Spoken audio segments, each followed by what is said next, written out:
I remember one mother with a true low milk supply said, I was only able to provide 40% of my baby's intake in a day, but I gave my baby 100% of what I had.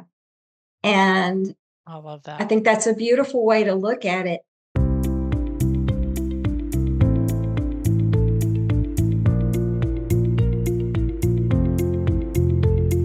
Welcome to NICU Heroes, a podcast produced exclusively for NICU professionals, with me, Kathryn Whitaker, as your host. I'm the mom of 6 children, including my very own NICU baby. This podcast is produced by Hand to Hold, a national nonprofit dedicated to providing free personalized support, resources, and community before, during, and after a baby's NICU stay. As a NICU professional, you've been well trained to care for the tiniest and the sickest babies every day. While a NICU parent's scars are not as visible, those parents are often as fragile as their babies, requiring patience, guidance, and encouragement to ensure that they are mentally, emotionally, and physically prepared to endure the pressure of a NICU stay. NICU Heroes is dedicated to helping NICU professionals like you better understand, support, and nurture the entire NICU family. Howdy, everybody, and welcome back to the podcast. It is August. I do not know how that happened, but we are in the month of August, which also coincidentally happens to be National Breastfeeding Awareness Month. So that is our topic today as we visit with a lactation consultant. You know, I want to say this out of the gate is that breastfeeding is an option for some families and it is not an option for other families. So this is certainly not a judgment on the path that people take. It's really focused on if you have patients or if you have babies who desire to breastfeed, how can we give them the best toolbox possible? And maybe that's their baby's struggling with a certain condition or an anomaly. Maybe the mom is coming through a really traumatic birth. What are some things that you can do at the bedside to get them to a place where they are happy and thriving in their feeding journey with their baby, however that looks? And I felt like visiting with someone who had both clinical experience, but also was a mom who breastfed her babies, might be able to give you some good tips and tools to be a great nurse at the bedside for your patients, whatever path they may choose. My guest today is Anna Swisher. She's an IB-CLC and a board certified lactation consultant for almost 22 years. She's also a La Leche League leader since 1995. She's worked in both private practice and in hospitals. Anna has also worked as the clinical coordinator for Mother's Milk Bank at Austin. She's the co-author of Counseling the Nursing Mother, now in its 7th edition. This lactation textbook has won Book of the Year twice from the American Journal of Nursing. She is one of 4 co-authors writing the 9th edition of the La Leche League's classic breastfeeding book, The Art of Breastfeeding, formerly titled, you may remember this, The Womanly Art of Breastfeeding, and that will be published in October in just a couple of months. Anna spent 11 years in the corporate marketing world before becoming a mother. She's the mom of 3 grown children and has 3 adorable grandsons, and she and her husband live near Austin, Texas. Professionally, Anna loves empowering patients and acquiring their parental role and educating families to meet their breastfeeding goals. She also enjoys speaking at conferences and mentoring the next generation of health caregivers and lactation science. And I know that you're going to love our conversation. So let's get to it.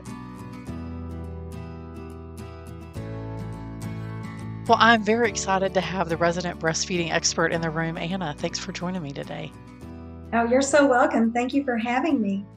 We have a lot to talk about, but I always think it's good whenever we get started for people to sort of know your background. So if all the things that you could have done in the world, why was it that you chose to pursue a career in lactation consulting? This is actually my second career. Prior to having children, I was a typical yuppie corporate clone, type A, overachieving, perfectionistic, you name it. And when I had my children, that was a big change. And I found that for me, breastfeeding helped me to be a much better mother than I personally would have been otherwise, because I had to let go of ever getting anything done and to really learn to be in the moment and to bond and to appreciate just just being with my children. And so I just became very passionate, Kathryn, about sharing that experience with other families and wanting to do my little part in my little corner of the world to help reestablish breastfeeding as the cultural norm in our country. Well, I love that you had one career, and then sometimes I think that happens to a lot of us. We have either a certain career or a certain path, and then something happens in our life and it reorients us to something new and different. And so I love how you saw the gift of that.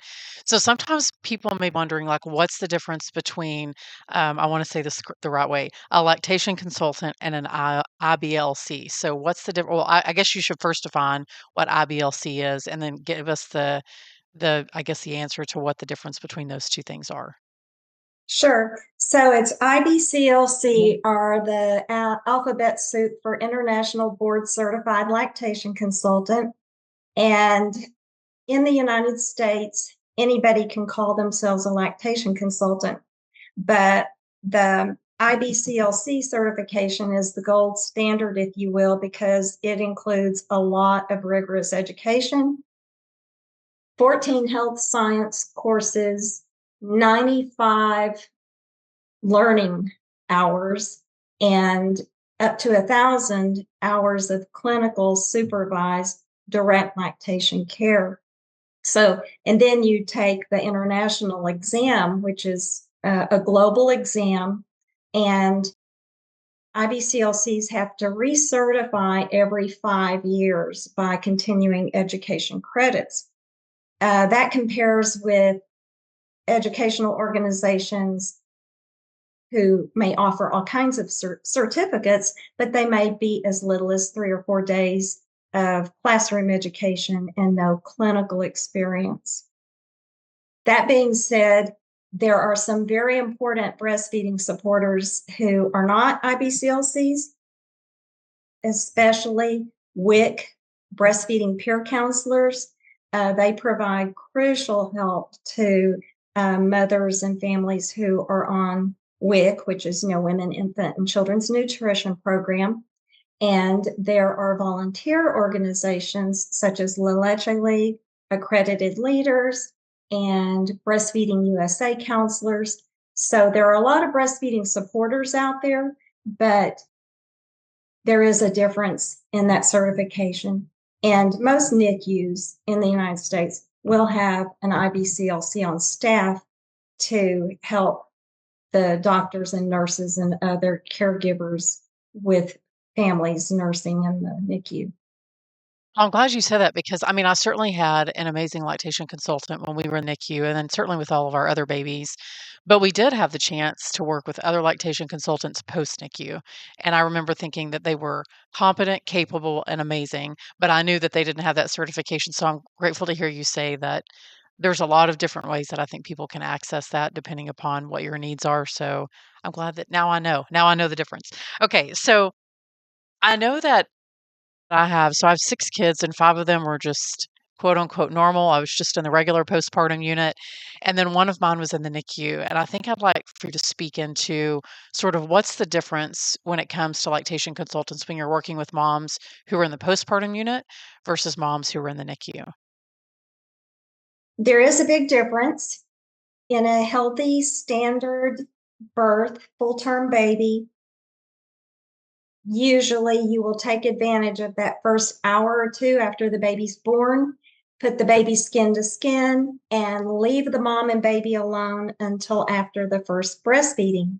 Because a healthy full term baby comes out exquisitely primed to want to crawl up the tummy and find the restaurant. And so when that happens, it sets the stage for a really positive breastfeeding relationship. And so the nurse or lactation consultant's role on the postpartum unit are kind of simpler things like observing a breastfeeding, helping, assisting if appropriate, giving some tips, educating the parents on newborn feeding behavior, what's normal, what's not normal, poops and pees, and anticipatory guidance, which is what to expect when you go home, because typically parents are out the door in 30 to 48 hours. And an important aspect of that is giving parents resources for after they go home, like you're talking about, community support groups, local community lactation consultants, their pediatrician's office, things of that nature. Right. When you look at the NICU world, that changes drastically because the birth that the parents thought they were going to have didn't happen, and it becomes very multifactorial. So one of the most important things that lactation support in the NICU can do is to help the mother establish her milk production, because as long as you've got milk, you've got options. And that is a process, as you know from your baby, of teaching the mother how to express her colostrum. In the early days, that very thick, rich milk sometimes is more easily expressed just by hand expression, and educating them on how to use a breast pump and doing both. And just as importantly is supporting the parents emotionally, because it is devastating. There's a lot of grief and there's a lot of trauma, and empowering the parents and advocating for them and just being very, very gentle. They're going to be there longer than they would have been for a postpartum stay. And, there's educating them on the baby's condition, transitioning to breastfeeding.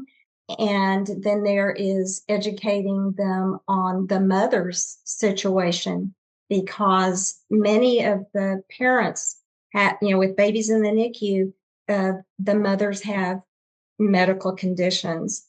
They tend to be older. They can have diabetes, high blood pressure.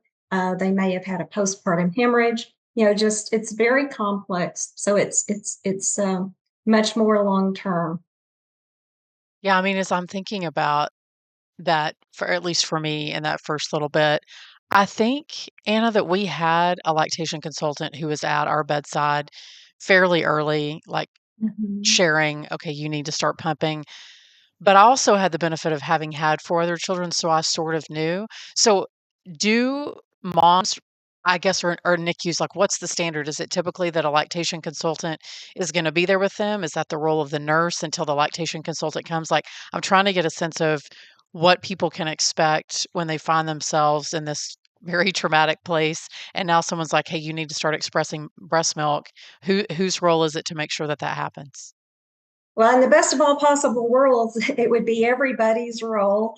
And it depends on the size of the facility, what level of care the facility provides.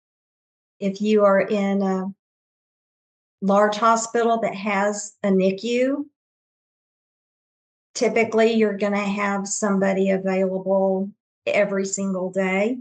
You may be giving birth in a hospital that doesn't even have a NICU. And so that's a whole Right, new level of trauma where the baby is transported and right. the parents may or may not be able to follow right away. So I would say that in this area, at least, most NICUs have excellent training for the nurses, and they have a lactation consultant on staff who is in the NICU every day, but they may not be there at 2 in the morning. I was gonna say, So not every birth happens between 8 and 5, so that's yeah. right. So it is very important for all the caregivers, the postpartum nurse, the physician, the patient care tech, for everybody to have a level of training. and Right. and that is a part of the lactation consultant's role, is to educate the NICU staff on those little subtleties. Well, I remember the frustration that I felt. Here I was I sort of should have known how to do this breastfeeding gig, and then my milk wasn't coming in, and then he wasn't latching, and I was feeling super discouraged and frustrated, and I remember thinking, like, "I should know how to do this," and I remember feeling guilty for asking the Mhm, lactation consultant to come see me, but mhm. how do we, or I guess I should say, how do you work with lactation consultants and nurses to help moms who are feeling, whether it's their fifth baby or whether it's their first baby, to sort of address and maybe overcome this frustration or this just real desire to breastfeed, but maybe they're hitting a bunch of roadblocks? How do y'all help moms kind of get past that? It's so important. I think that probably 90% of a lactation consultant's role in the NICU is that encouragement and that being there emotionally, doing emotional triage, if you will. And Mhm. 10% of it is technical skill. So, listening, reflective listening, encouraging the mother to share as much as she wants to, open ended questions. And I think it's so important to validate to the parents that they have just gone through something really traumatic. There's a little trite saying that sometimes you'll hear in healthcare circles. Well, your baby's going to be all right. You're going to make it. And it's like almost toxic positivity that's not holding space for the fact that even when the outcome is probably going to be really positive, it's so important to not minimize the trauma and the grief and the stress that the parents are going through. They didn't have the birth that they thought they were going to have, whether it's the first baby or the fifth or sixth. Especially if they had great births, Right. previously, and then here comes this one out of nowhere. So lots of listening, lots of non judgmentalism, lots of validation, and then also plugging in whatever resources are available for counseling, be that a social worker, a case manager, the wonderful parent support organizations like Hand to Hold that has the peer mentors and the support groups. I think that those can go a long way towards helping to heal what the parents have gone through. Yeah, it is a hard place to be. That's, I think, one thing that we can all agree on. You Mm, mentioned a little bit about milk supply. So, there are a lot of things that affect milk supply, one of them being stress, which seems mhm. to not be in short supply in the NICU. But how do you, I guess, encourage moms, like maybe they've got the mechanics down, maybe they have the desire, but the milk is not coming in or their milk supply is lower than what they would like for it to be? What are some things, Anna, that you would suggest to some of your patients? What's safe, what's not safe, to help them increase their milk supply and see what's possible? Sure. Well, there's a difference between a delay in robust milk production and a true low supply. So there can be different factors. For example, if you have a mother who had a postpartum hemorrhage, her mature milk production will probably come in, but it may take a few more days than it would have if she hadn't had blood loss. There are mothers who truly will have low milk production, and that can be because of hormone issues like thyroid or polycystic ovary syndrome, or they may have had breast surgery. So there can be some of those factors where the mother may or may not make 100% of a full supply, but the staff can help her optimize what Right. she does have. And to go back to answer your question, we know now that early, frequent, and effective milk removal, those are the most important factors for building a robust milk supply. So as early as she is physically able to start expressing, optimally, that would be within 2 to 6 hours of birth. Frequently, the body is asking, how much milk do I need to make? How many babies are out there? Because I can do this. Right. And so aiming for at least 8 or more expressions in 24 hours kind of helps mimic what a full-term healthy baby would do. And then effective, making sure that the mother becomes very comfortable with, touching her breasts and learning hand massage, hand expression, making sure that the pump works correctly. Mhm. And if she's pumping and getting an adequate amount one day and the next day she's not getting very much, it's not her. There's something wrong with the pump. So doing lots of education and troubleshooting and resources for pumps. Then, so early, frequent, effective hydration. We talked about that you don't have to do special stuff with your diet, but you do want to stay hydrated. And so if the mom sees that she's peeing rarely or her urine's real dark, that's nature telling you you need to drink more fluids, minimize the caffeine. And then for certain situations, there are some medications that may be appropriate, and the staff needs to refer the mother to her either her midwife or her physician for those things. Does that answer the Oh, it does. question? I mean, yeah, I mean, I think the cruelest part of breastfeeding is that you have to pump it. Like I remember pumping at 2 a.m. I was like, why can't Mhm. I do this? Because in the middle of the night, that's like the golden hour, like when your body is like, hey, what am I supposed to do tomorrow? And so I always thought it was the cruel thing that I was like, I feel like we should be like an 8 a.m.er, but 2 a.m. it was. So I think that I mean, I know that I struggled with milk supply just because I think the stress is so great. I mean, I think I was doing some of those things, but I think I expected, I'll say this, Anna, I expected a lot of my body and it just Mhm. wasn't doing it fast enough. And so I was Mhm. really grateful to the lactation consultants who kept reminding me, Catherine, this is not one of your normal typical deliveries. You're working through some really hard things, so give yourself some grace. Yeah, give yourself grace and space, and also you're not going to be doing this forever. Once the Right. mature milk production is established, which is about 26 to 32 ounces of milk a day,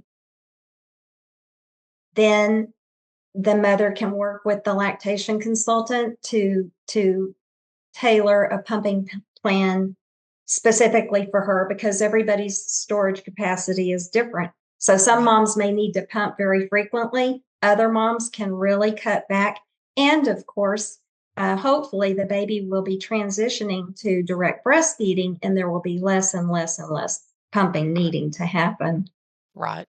A couple of other things that can help increase the milk production while the mother's in the pumping stage is to pump right after holding the baby skin to skin Mhm. and to pump at the baby's bedside in the NICU. That takes advantage of those wonderful mommy milk making hormones. And then some mothers find that listening to music helps. Some moms find that meditation helps. So there are some, mindfulness practices that may be helpful. I hadn't even thought about I think we were in 2 different NICUs, one was in the bay, one was bedside, that we were able to it was a little bit more private, but I don't know that I had ever thought I remember them whisking us away to another room to pump, Mhm, but how much more effective it would have been to just look at my baby and also mhm. pump. I would imagine that that would help with milk supply, absolutely. I know we've been focusing a little bit on moms and what their role is, but I'm curious, Anna, particularly in the NICU, what are some things that may like either conditions or things that babies may be struggling with that might prevent them from actually latching properly or from feeding really well. I mean, obviously, if they're born micro preemies, certainly are not going to be attaching to the breast early on. But I'm curious what some of the other things that moms might need to consider to be like, hey, it's not you, your baby's still working through this thing. So, what might some of those things be? Well, as you said, gestational age is the primary one, although in other countries, many preterm babies transition to full direct breastfeeding earlier than they typically do here in the United States. So the research has shown as early as like 32, 33 weeks, with a median of about 35 weeks in European countries and some other countries. The baby may not be preterm, but may be small for gestational age, and you may have issues of low muscle tone, poor suck, swallow, breathe coordination. So we think of sucking, swallowing, and breathing as being, very simple, but it's actually very complex. And if one of those is out of order, it can make it very difficult. Then you can also have any other kind of condition that affects the ability to create suction and vacuum, such as a cleft lip, cleft palate, submucosal cleft. You can have laryngomalacia or tracheomalacia, which is where the trachea or the larynx is floppy. So those are kind of the typical things. And then the other issues that it can affect a baby's ability to latch and suck effectively would be neurological conditions and syndromes, metabolic errors, and cardiac issues. Babies with cardiac issues can be very poor feeders because they just run out of stamina. Right. It's exhausting. You burn a lot of calories, breastfeed or eating in general. Yeah. And if only that happened when we got older, Anna. If I Yes. could burn calories eating, wouldn't I that wish be it handy? would. Very true. Very Oh true. my gosh. Every situation's individual, so Yeah, it's so important to approach every baby and every family without preconceived ideas, right, because it's right. unique.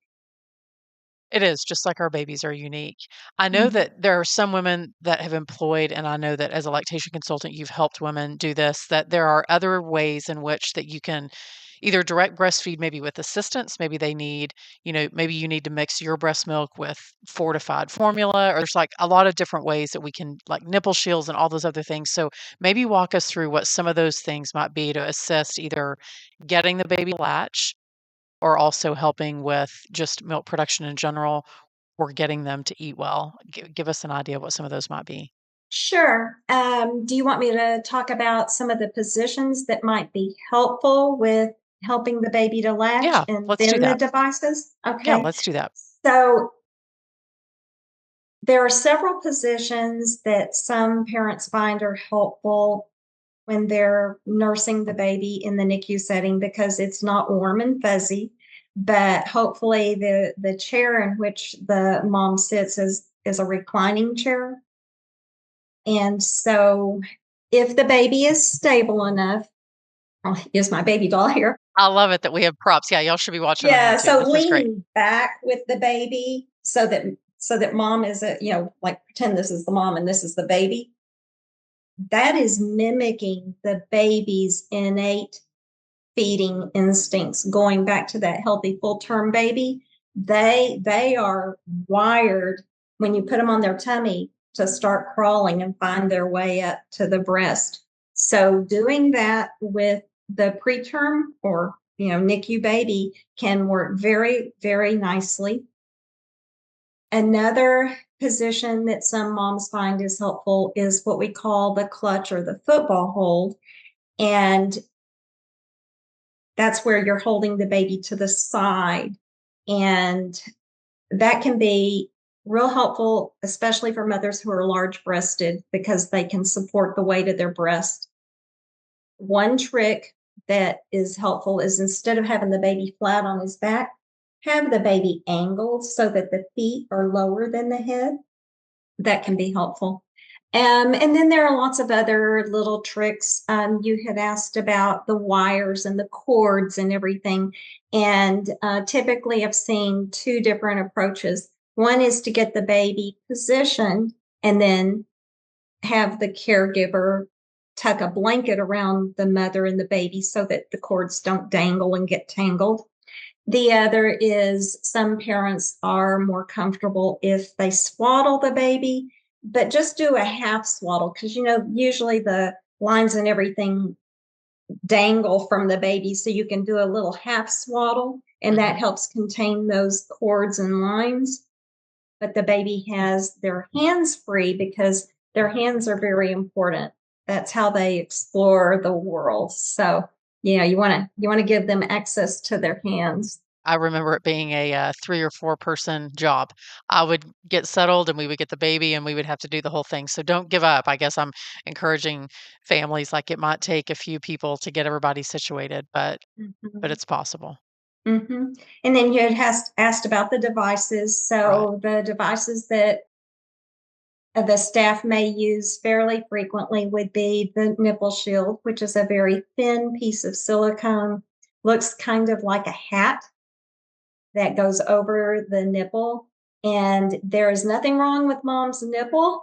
What it does is it holds the breast more rigid and fills up some of the space in the baby's mouth to help create that vacuum that the baby needs in order to obtain milk. Another device that can frequently be used is a supplemental nursing system, and that is a very thin tube that goes to the mom's nipple, and there's a delivery system for either the supplemental milk or the specialty formula, whatever they're needing to use. And that may be in a bag, it may be in a syringe, it may be in a little bottle. So those supplemental nursing systems can be really helpful because the baby is getting their nutrition at the breast. And then another device that is really important and can be very helpful is the bottle. So, bottles can be used in a way that supports breastfeeding. The important aspect of it is to feed very responsively, to feed just like you would be breastfeeding, and to pace the feeding. And there are a number of different pacing techniques. So, again, the use of each of those devices is going to be tailored to the individual baby and mom and what they need. And that's where the role of an occupational therapist or a speech language pathologist can be especially helpful, in the NICU setting. Yeah, I mean, who would have thought that occupational therapist? I was like, what is an OT doing in here? My baby's still teeny tiny. And they're like, we're here to help you when it comes to breastfeeding. And I was like, oh, like I learned so many things when I was in the NICU. This podcast is produced by Hand to Hold, a national nonprofit, but we're more than simply a podcast. Hand to Hold is here to support your NICU in 2 ways. 1, you can refer your NICU parents to us for support, or 2, you can bring dedicated Hand to Hold support to your NICU, either in person or virtually. Our support consists of one-to-one group and educational resources, including our family-focused podcast, NICU Babies Parent Support. For more information, visit handtohold.org and click on NICU Professionals. One thing that we haven't talked about, and it may be the case for some babies, is that they're NPO, so they can't have anything by mouth. And that was the case with us. Like, we were weeks without, Mm-hmm. anything by mouth. So, Anna, what are some things that, like, the nursing staff can help with, lactation consultants can help with, so that maybe that mom and that baby make really good progress, and then NPO showed up and they don't want to backtrack, or they have a desire to breastfeed, but obviously they can't do it while their baby's NPO. What are some things that they can do to maybe continue to develop this relationship with their baby so that when the time does come that they can feed again by mouth, that it's a good transition? That's a really good question. I think going back to the skin to skin, that even if the baby is NPO, holding the baby skin to skin, if they're stable enough, holding them skin to skin, lots of contact. Just if the mother's not available, skin to skin, all those benefits of skin to skin are the same for the baby, whether it's mom or dad or a partner, or another family member, friend. The benefits are there for the baby. And then again, the pumping at the bedside. pumping after skin to skin. If the mother is separated, like so many mothers have to go back to work right away to Right. save their family leave, if they even have family leave. So, watching the baby like on a video or a webcam if they have that, or a picture, but keeping the milk production going, because if you've got milk, you've got options to get to that place where optimally the baby will be back on full feedings, and it'll be mom's own milk. Yeah, yeah, yeah. I mean, I know that there's some moms too, Anna, that are able to employ. I mean, here in Austin, we have the milk bank, so maybe let's visit about that a little bit because I know that there are some moms who graciously have extra milk that they can donate Hmm. and that we can Hmm. share with NICU babies, particularly either because they're too young to maybe take it by mouth and maybe mom's on a medication or something and she just can't breastfeed. It's not an option for her. So tell us a little bit about kind of the role of donor milk, how that might help a baby. Sure. So the world of donor milk has really, I'm going to say, come to maturity because the research is so very clear that human babies need human milk, and preterm babies really need human milk. So the milk banks in North America are rigorously, what's the word? I'm going to say regulated, where the donors, healthy donors, they're screened and then they donate their milk. The milk is analyzed and then it's pasteurized and then it's analyzed again after it's pasteurized. And it is given by prescription only. So the NICUs in this area all use donor milk to supplement if needed for the mothers who may have a delay in their supply or may have impairment, or may, for medication reasons or whatever, not be able to provide their own milk. And it's really amazing. It significantly lowers the risk for necrotizing enterocolitis, which is a really serious gastrointestinal infection. So we are fortunate in the Central Texas area. We do have Mother's Milk Bank at Austin, and several of the large hospital systems have their own milk banks now. So they are actually able now to offer donor milk for the healthy newborn baby in the regular postpartum unit who might have a little hiccup that doesn't warrant admission to the NICU, but they just need a little bit of help. So they also have, I can only speak for Austin's Milk Bank, they have a bridge program where a baby being discharged from the NICU, may just need a little bit of extra milk. And so they are able to provide bridge milk, is what they call it.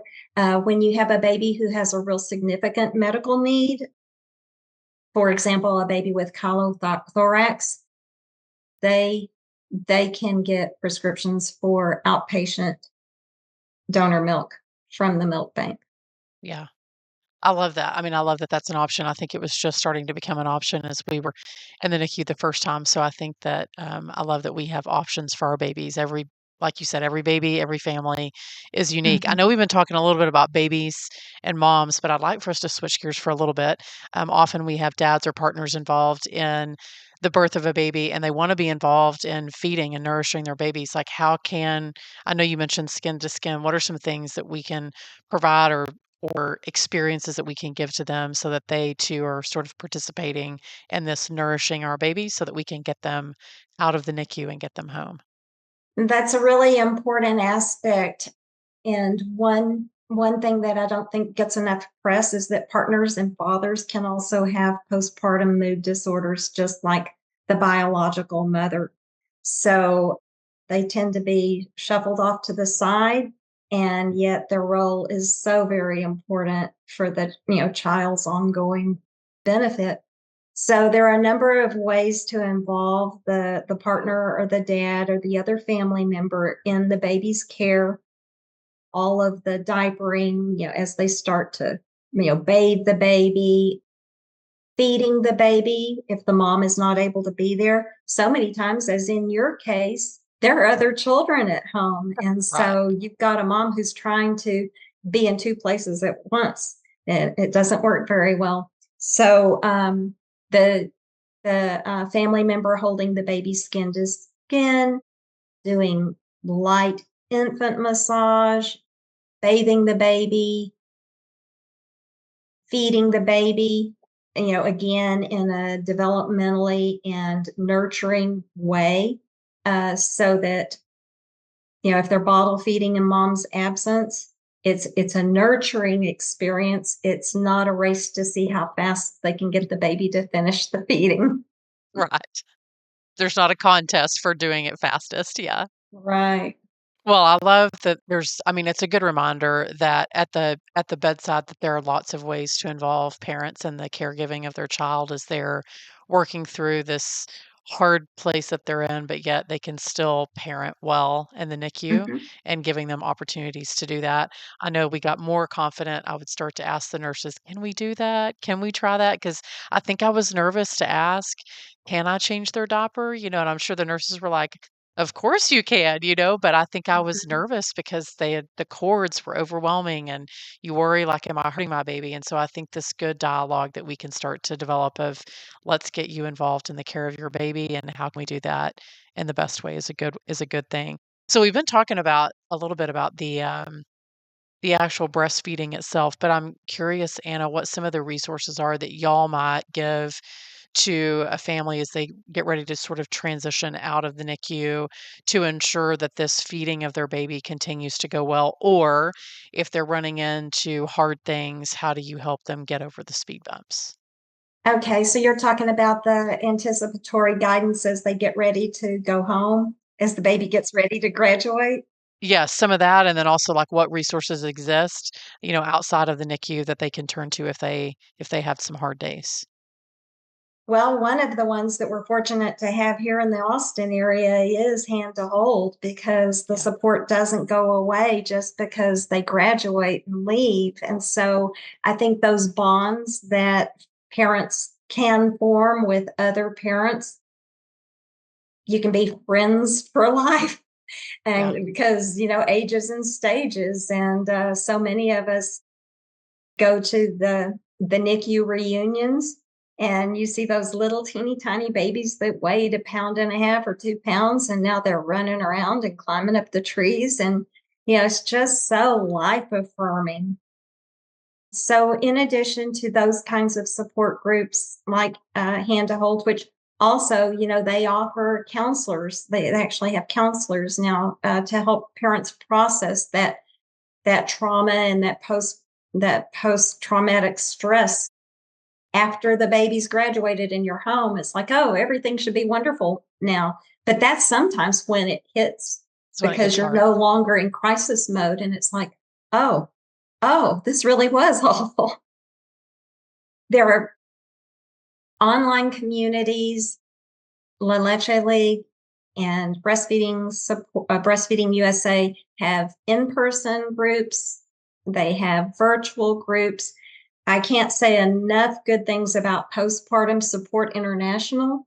That's an international organization that focuses on postpartum mood disorders, and they provide family-centered support, recognizing that, again, partners and dads, other family members can have postpartum depression and anxiety.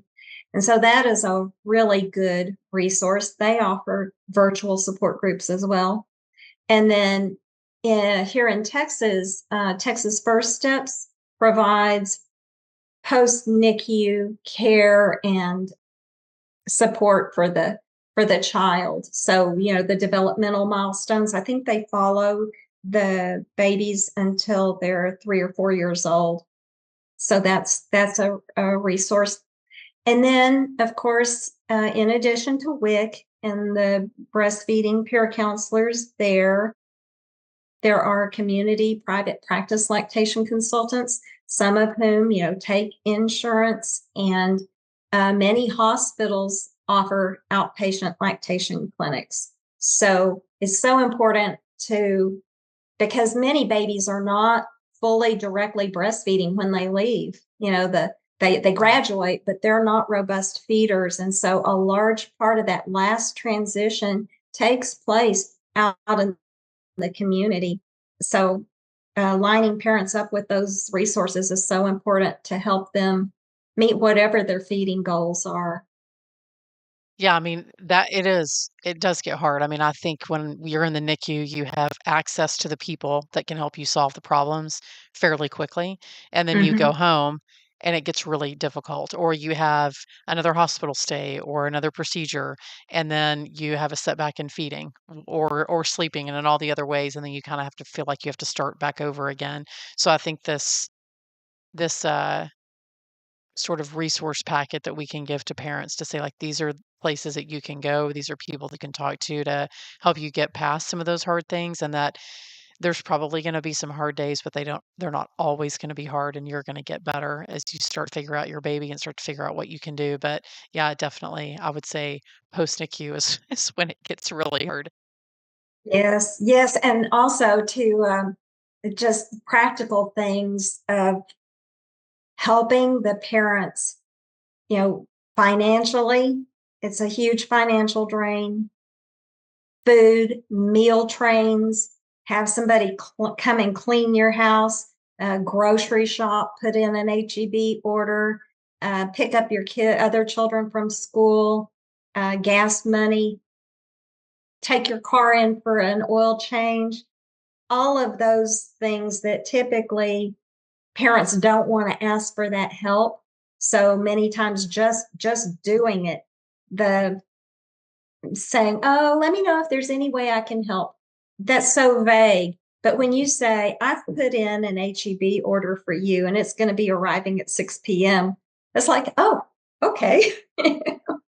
Thank you. Yeah, no, that's so good to remind people that they don't have to do it by themselves. Anna, if there's I know that breastfeeding isn't always an option.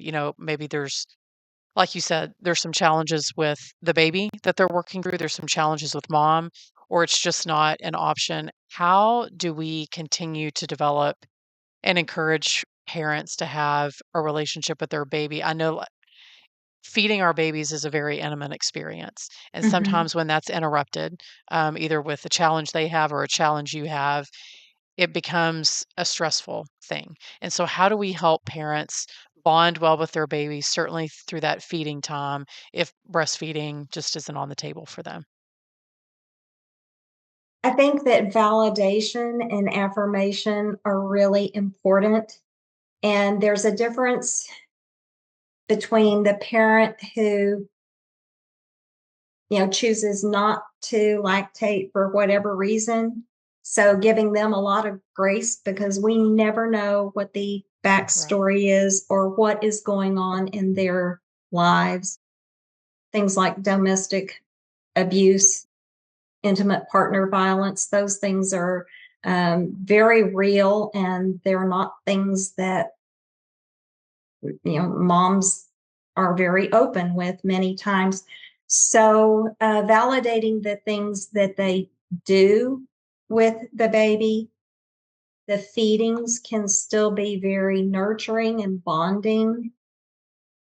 And then you've got the mothers who desperately wanted to breastfeed, but it's not working out because either they're not making milk or the baby has an anomaly or a condition where they cannot be breastfed. So that mother, sometimes there's the option to provide their milk, and that can be very healing. Or conversely, sometimes the baby very rarely can't receive their milk. And so helping the mother through that grief process, healing that grief that Mhm. she feels about not being able to do that, and to praise them sincerely for what they have done, the perseverance and the dedication that they've shown to their baby. the way that they hold the baby, the way they bathe the baby, the way they rock the baby, the way that they feed the baby, even if it's through a peg tube, affirming their abilities where they are. I love that. I think that oftentimes you might find it, and I mean, you've mentioned it a few times. Some moms may have challenges at home, or they may be on WIC and accessing those services. So there's a lot of, I guess, challenges that every family brings to the table that we may or may not be aware of. So, how, Anna, I should say, make sure that you address some of those health disparities whenever you're caring for patients who are working to breastfeed, or if that's something that they're considering?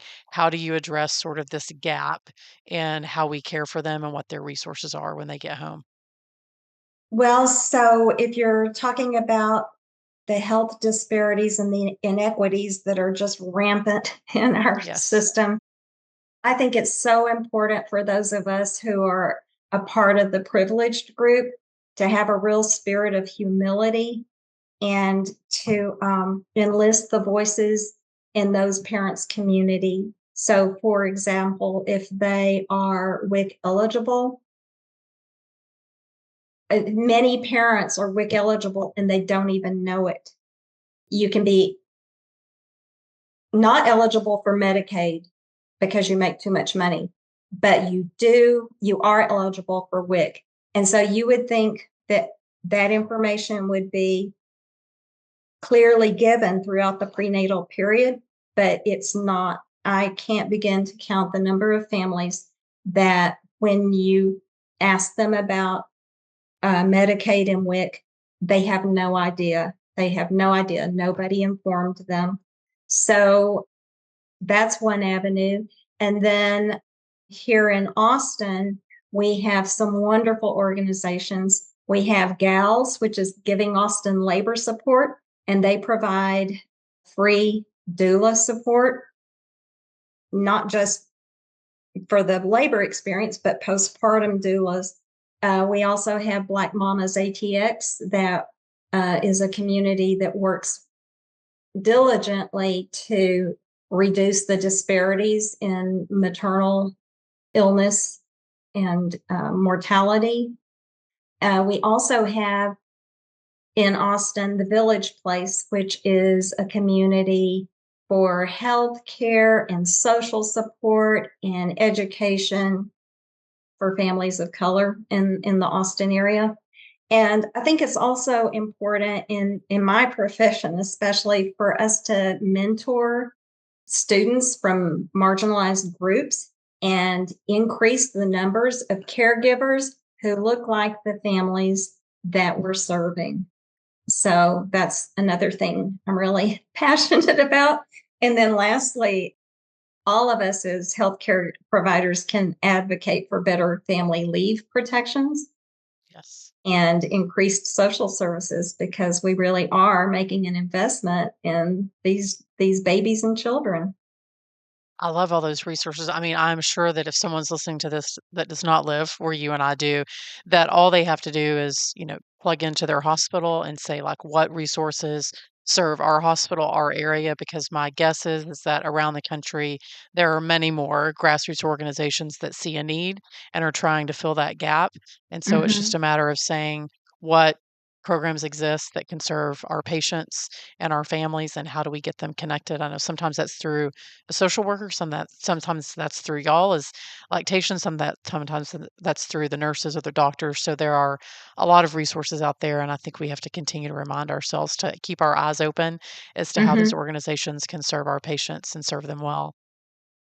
So if you have, I guess, this overarching desire, I think, to help people learn to love helping our babies grow and thrive in the NICU, how do you encourage a nurse, Anna, to say, and we talked about it a little bit earlier, every feeding journey is a little bit different. Every family circumstance is different, every baby's different.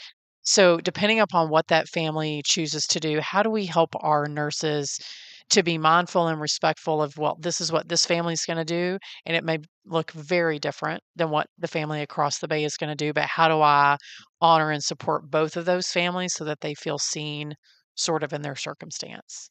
Yeah. Well, it sounds really trite, Kathryn, but we never know what somebody is going through.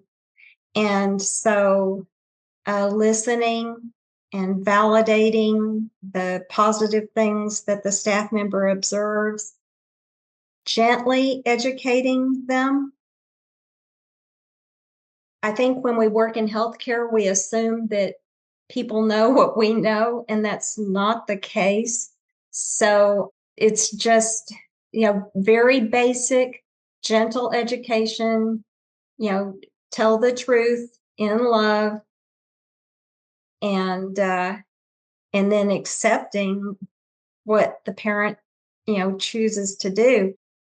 Every drop of human milk is precious, and some parents may be willing to provide their milk for a short time. So I encourage staff members to celebrate whatever it is that the parents were able to do. I remember one mother with a true low milk supply said, I was only able to provide 40% of my baby's intake in a day, but I gave my baby 100% of what I had. And I love I that. think that's a beautiful way to look at it. So there may be a family that emotionally, mentally, socially, they are not at a place where that's something they can do. But most parents want to give 100% of what they're able to do. Right. And, so for the staff, finding other things to affirm them for. And our job is, just to educate and to empower and to let go of the outcome, but treat everybody with respect. I love that 40%, 100%. I wrote that down. That's really great. I love that. So I always like to ask you to dream a little bit. So if you could dream maybe over for the next decade, Anna, like what would be your hope for lactation support, specifically in the NICU for moms, dads, and caregivers of those babies? Oh, wow. That's a great question. I think making human milk for human babies the cultural norm in the NICU, much as we have been trying to do for decades now in the you know healthy birth community, so that when a baby is taken to the NICU, the parents are affirmed, and that lactation isn't seen as kind of a nice thing, but it's seen as really vital and important and of value, and that the mother's really celebrated for doing that, because it's not free. Breastfeeding is Yeah. not free. Lactation is not free. It's very costly in terms of time, the time involved, but placing a value on that, and where all of the caregivers every step of the way would be affirming that. And then to staff the NICU adequately so that direct breastfeeding would become a big goal, not just graduating, not just getting a healthy baby out the door, gaining weight, but more resources given to helping them be directly, breastfeeding as much as possible. That would be a wonderful dream. I like hearing people dream. So thank you for answering that question. I would be remiss though if I didn't ask you about your books. I know you have one that you've written and one that's coming out soon. So why don't you tell us about both of those? Oh, well, thank you. So there's a textbook. It's a lactation textbook for healthcare professionals. It's called Counseling the Nursing Mother, and it has been in print since 1983. I've been the co-author. on the 4th, 5th, 6th, and 7th editions. So over a period of about 15 years. And that's just a comprehensive, very tedious textbook for, nurses, physicians, lactation consultants, people who want to be lactation consultants. So it's written for the healthcare community. And then La Leche League's classic breastfeeding book, The Womanly Art of Breastfeeding, has been in print since 1958. And so a couple of years ago, I was honored to be selected to be one of 4 writers for the new edition, which should be coming out in October. And so that's been a real labor of love over the past 2 years. And that one is for breastfeeding families. I love that you have resources for both the healthcare professional and for the moms and dads. That's awesome. Well, Anna, thank you for your amazing wisdom and thank you for, I think, encouraging us to see people in their circumstances and where they are and honoring that and also helping them get to the next place, which is to leave with a healthy, happy, feeding baby that is thriving, not just in the NICU, but also outside the NICU. So thank you. Thanks, y'all, so much for listening. That was a fantastic conversation. I hope that you'll do me a favor. If you love today's episode, please share it with a friend. You can also review over on Apple Podcast or Spotify or wherever it is that you listen to podcasts. You can also give us a listen and a watch over on YouTube. It's how we reach more NICU professionals. Today's podcast episode is sponsored by Reckitt Mead Johnson, whose mission is to nourish the world's children for the best start in life. For more than a century, they have led the way in developing safe, high-quality, innovative nutrition products and continue to push the boundaries of nutritional knowledge with consistent, strong investments in scientific exploration.